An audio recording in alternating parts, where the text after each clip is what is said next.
Oi pessoal, meu nome é Júlia, eu vou falar um pouquinho aí sobre a parte da greve e o direito, que é justamente esse tópico 3, segunda excursão. Acho que nesse tópico específico a gente vai entender um pouquinho mais a fundo o que o autor traz na obra dessa dicotomia ali e como o direito ele serve como, mais uma vez, um regulador ali da viabilidade da burguesia, do capital. Então, logo no início, a gente vai ter essa noção que esse conflito que existe, tá, entre greve ser legal ou não, ela perpassa um olhar necessariamente se a greve tem um viés econômico ou se tem um viés político. Então, no texto, o autor ele vai trazer, né, que o direito de greve é um direito burguês. Aí ele reforça, né, que não está dizendo que a greve é da burguesia, isso seria um absurdo, mas que o direito de greve é um direito burguês, porque ele passa a se regular, passa a se entender perante fatores econômicos, então para viabilidade econômica. Então, quando a gente tenta entender esse entendimento ali meio difuso, a greve e a política, é basicamente a dicotomia de a greve ela pode ser econômica ou política, e qual que tem essa legitimidade. E aí, quando o autor traz esse fator primordial, que o direito de greve é um direito burguês, ele está falando da natureza desse tipo de direito. A natureza desse tipo de direito, segundo o que os juristas trouxeram, segundo o que a gente construiu aí, de entendimento jurídico mesmo, é que a greve, ela atinge sua legalidade desde que ela esteja dentro ali de padrões, que ela siga as regras do jogo. E o jogo é um jogo burguês, é um jogo do capital, é um jogo econômico. Então, você pode fazer greve, a gente vai assegurar seu direito de greve, desde que seja uma greve que perpasse e que seja discutida as questões contratuais. Então, o direito ele vai limitar ali, porque ele vai entender que a greve ela vai ter consequências e não é o capital que tem que pagar por essas consequências. A gente consegue ver concessões, mas as concessões são para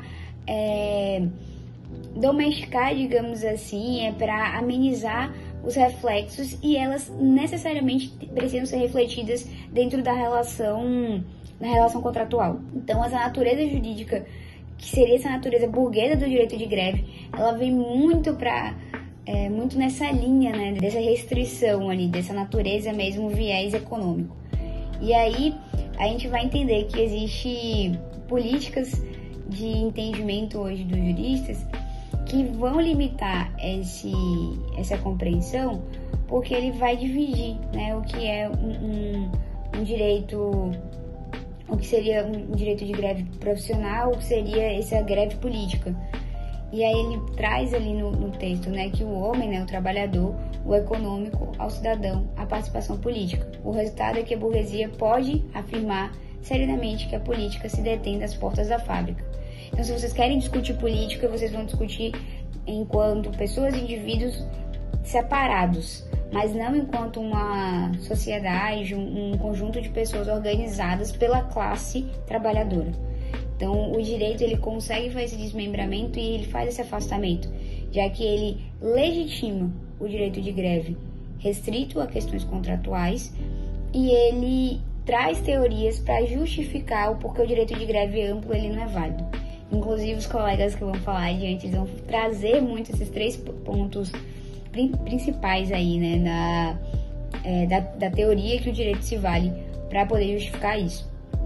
Fazer uma pequena analogia, é basicamente o direito dizendo que você pode ser uma pessoa, pode ser um filho de alguém, pode ser uma profissão específica, mas dentre esses cenários que você não pode ser uma pessoa que se organiza enquanto grupo e defende coisas políticas.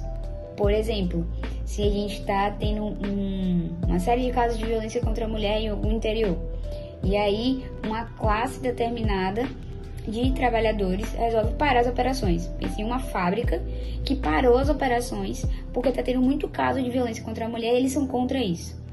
Eles estão se posicionando politicamente. Eles estão trazendo uma pauta política que não necessariamente tem a ver com o contrato deles, não é reivindicação contratual, não é reivindicação de benefício, não é sobre o contrato, mas as pessoas enquanto classe organizada se voltando contra uma coisa política. E aí, essa organização para mostrar, né, que, enfim, as pessoas são seres pensantes e as organizações também são seres pensantes, elas se detêm dessas possibilidades. O que o direito vai dizer é, isso é abusivo, então o direito de greve não é válido nesse caso porque não está discutindo uma relação contratual. E o foco desses momentos é que não haja prejuízo para a burguesia, que seria para o capital. Então, se a fábrica para de operar, o prejuízo vai ser do dono da fábrica. O que o dono da fábrica tem a ver com a violência contra as mulheres? Nada, né, via de regra. Então, ele não pode ser a pessoa que vai arcar com esse prejuízo. Só que isso é uma visão extremamente fria do que seria cidadania. Cidadania, via de regra, é você conseguir discutir melhores condições de vida, né? Você conseguir perpassar. E aí tem alguns medos e o porquê o direito também ele serve com esse freio. Então a gente precisa frear essa sociedade organizada, a gente precisa dar a ela limites para que ela não se organize e reivindique coisas para além do que eu consigo legislar ali dentro do contrato. E aí por isso que a gente vai falar agora um pouquinho mais adiante dessas 3 teorias que vão limitar tanto a teoria da falta contratual, quanto a teoria do abuso de direito, quanto também do desvio de poder. Então a gente vai se debruçar um pouquinho mais, né, tanto com o Pedro quanto com o Esther, sobre esses pontos, tá? Olá, meu nome é Pedro Barberino e eu vou falar sobre a teoria da falta contratual e a teoria do abuso de direito. Primeiramente, a teoria da falta contratual, o autor enquadra a greve, especialmente a greve política, como um problema de contrato de trabalho. Isso é, como a falta do empregado em relação às obrigações contratuais. O autor demonstra o quanto isso é contraditório e politicamente dirigido. Mas o que é greve para essa visão? Partem do pressuposto de uma definição bem estreita de que a greve é a modalidade de defesa dos interesses profissionais, ou seja, só é greve juridicamente aquilo que busca objetivos profissionais, salário, jornada, condições de trabalho, cláusula de contrato e etc. Daí vem a consequência lógica. Se a paralisação tiver motivo político, contra o governo, contra uma lei, contra decisões do judiciário, então não é uma greve, mas uma quebra do contrato de trabalho ou uma falta injustificada. Por isso aparece a frase, a greve política não é uma greve. Ela é tratada como uma ausência injustificada, falta grave ou até abuso de direito, mas não como um exercício legítimo do direito de greve. Quando se diz a greve política deve ser declarada abusiva em nome do contrato de trabalho, chegamos ao seguinte resultado político. A luta dos trabalhadores deve ser relegada ao econômico. O autor demonstra aí o efeito ideológico. Se só é legítima a greve profissional e a greve com conteúdo político é considerada abusiva, então a mensagem é: o trabalhador só pode lutar por salário, horário, benefícios, não pode usar o espaço do trabalho para intervir na política do Estado. Em outras palavras, a luta de classe é confinada ao plano econômico e se tenta bloquear a passagem da luta do terreno econômico para o terreno político. Já a teoria do abuso do direito, o problema é semelhante, mas com outra roupagem. A ideia central é, em vez de dizer que a greve política é simplesmente falta contratual, essa teoria admite que há um direito de greve, porém afirma que esse direito pode ser abusado quando extrapola seus limites. E, de novo, se tenta barrar a greve política. A fórmula tradicional do abuso de direito é: o direito cessa onde o abuso começa. Ninguém pode usar um direito de forma a prejudicar injustamente ou trem, contrariando a finalidade social daquele direito. Ou seja, aplicando o direito de greve. Há direito de greve sim, mas se ele é utilizado para fins que o sistema não considera legítimo, por exemplo, fins políticos, então aí o que se diz um abuso de direito. Há um trecho do livro que diz que devemos confessar que estamos diante de um poder comparável ao do Estado, e somente justifica sua existência extrajurídica em nome do interesse geral. O autor chama a atenção para o tamanho desse poder de dizer: aqui termina o direito, daqui em diante é o abuso. Então, quem define o que é o uso normal e quem define o que é o abuso? É o próprio Estado.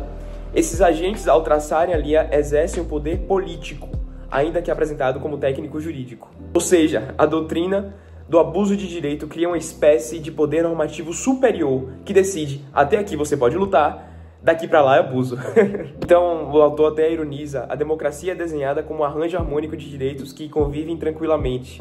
Quando há conflito entre eles, por exemplo, entre greve e o lucro, entre greve e o direito ao trabalho de quem não quer aderir, alguém é chamado para harmonizar. Nessa prática, quem é que vai colocar o direito do greve no seu lugar? Os tribunais e o Estado, que tendem a preservar a prosperidade e a ordem econômica e limitar o alcance efetivo do direito de greve. E o autor até afirma que, de certa forma, voltamos ao ponto de partida. A teoria do abuso de direito, tal como criticada pelo autor, esconde essa disputa política sobre a linguagem neutra de harmonização de direitos, que esconde a verdade de limitar o direito de greve.